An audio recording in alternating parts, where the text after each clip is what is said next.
Nobody warns you that the stress doesn't stop.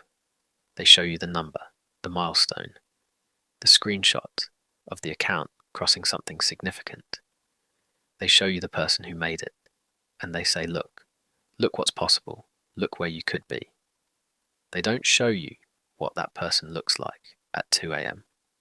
They don't show you what it feels like in the chest when the number changes and the feeling you expected doesn't come, because the stress doesn't disappear when the money arrives. It just learns your new address. Level 1, $0. The number on your screen is smaller than your rent. You already knew that before you opened the app. You open it anyway, the way you press a bruise to remind yourself it's still there. The number confirms what you already knew. It doesn't surprise you anymore. That stopped a long time ago. What surprises you now is how normal it feels. You are standing in line at the supermarket, doing math that has nothing to do with the food in your basket. You are calculating whether the total will clear. You are running the numbers in your head with the quiet efficiency of someone who has done this so many times. It stopped feeling like panic and started feeling like Tuesday. Your card goes through. You don't exhale. You stopped exhaling at the register a long time ago. Friday night, your phone lights up. Group chat. Everyone's going out. You say you're tired. Tired is cleaner than the truth. The truth requires explanation. Tired just requires a thumbs up and a see you next time. You don't go.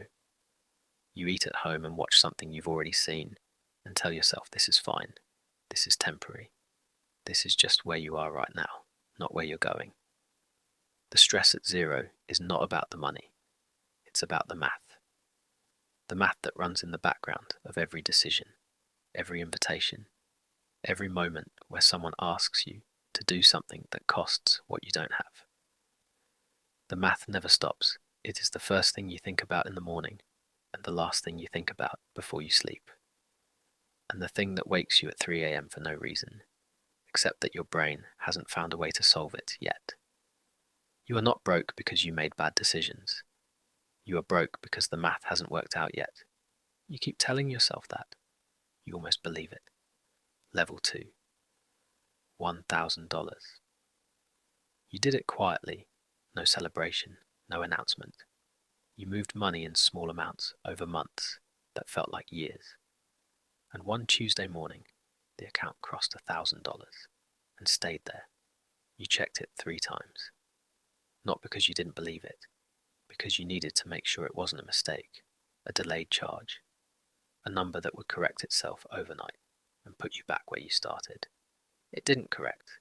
The 1,000 stayed. For exactly 1 week you felt something you hadn't felt in a long time. Margin, not wealth, not security.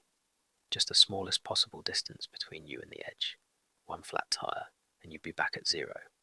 1 medical bill, 1 mistake.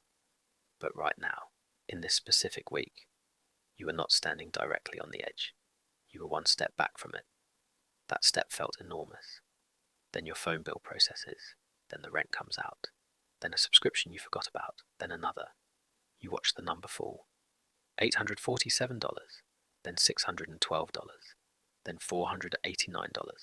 You start doing the math again. The same math. The same background calculation. The same 3 a.m. The stress at $1,000 is the same stress as 0 with 1 new ingredient.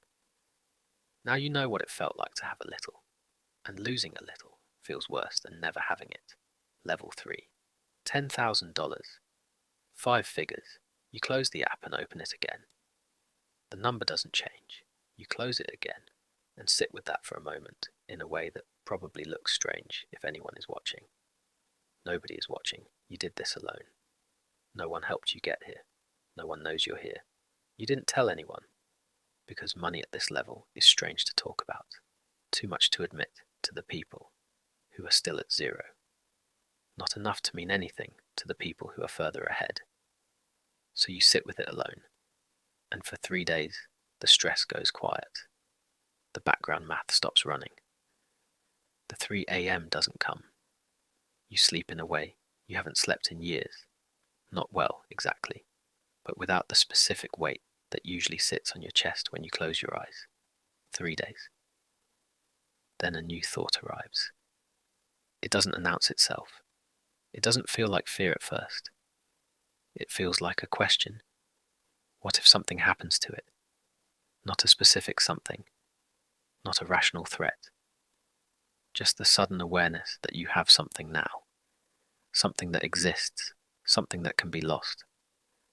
Before $10,000, there was nothing to protect. The stress was about getting something. Now the stress shifts. Now it's about keeping it. The stress at zero was about survival. The stress at $10,000 is about protection. You upgraded your fear. Congratulations. Level 4, $100,000. This one took years, not a windfall, not a lucky month, not a bonus that changed everything, just years of the same quiet decision made over and over again, in the dark, with no applause, with no one watching, with nothing to show for it except a number that grew so slowly, it almost felt like it was standing still. 6 figures. You say it to yourself on the drive home the day it crosses. Not out loud, just in your head, once, like a test. 6 figures. You go home. You make dinner. You watch something you've already seen. You go to bed. You tell no one. You try once, a few weeks later. A close friend. Over drinks. You mention carefully that the savings have been going well, that the number is getting to somewhere that feels real. His face does something unexpected. Not happiness for you. Not curiosity. Something more complicated. Something that looks like distance. Like you said. Something in a language he doesn't speak yet, and he's not sure he wants to learn it. The conversation moves on faster than it should. You don't try again, so you carry it. Alone. This thing you worked for. This thing that cost you years of saying no and skipping things, and staying in, and letting people think whatever they wanted about you. At zero, everyone understood. Everyone was there, or had been there. Broke is a language everyone speaks. But $100,000 when your friends are still at $1,000. That's a language with no one to speak it to. The stress at $100,000 is loneliness. The specific loneliness of becoming someone your old life doesn't quite fit anymore. You haven't changed. You're the same person, same face, same history, same group chat. But something shifted, quietly, without your permission. And you don't know yet what goes in the space it left behind. Level 5, $500,000. The practical stress is gone. The flat tire stress, the medical bill stress, the 3 a.m. math, the card at the register, the rent calculation, the subscription you forgot about. Gone. You expected to feel lighter. You expected the absence of that weight to feel like something. Like setting down a bag you've been carrying for 15 years. You expected to notice it was gone. You notice. But lighter isn't the same as free. The new stress is quieter, harder to name. It lives in a different part of the chest. You moved the finish line. You watched yourself do it. When the account crossed $100,000, you thought $250,000 would feel like enough. When it crossed $250,000, you thought $500,000 would be the number. The number where the feeling finally arrived. The number where you could stop. You're at $500,000, and you're already thinking about $750,000. The goalpost moved. Not because you're greedy, because the feeling you were chasing, the specific feeling of finally being okay, finally being safe, finally being enough, that feeling was never attached to a number. You thought it was. You built your whole system around the belief that it was. But at $500,000, the survival questions are answered. And in the silence where those questions used to live, a harder question moves in. What is this actually for? You don't have a clean answer. You have the number. You have the accounts. You have the spreadsheet you've maintained for years that shows exactly where you are and exactly what the projection looks like. But what is it for?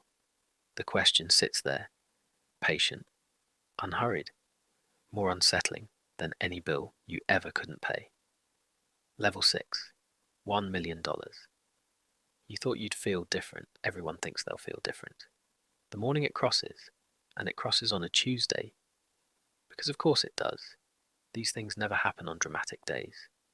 They happen on Tuesdays when you're running late for something ordinary.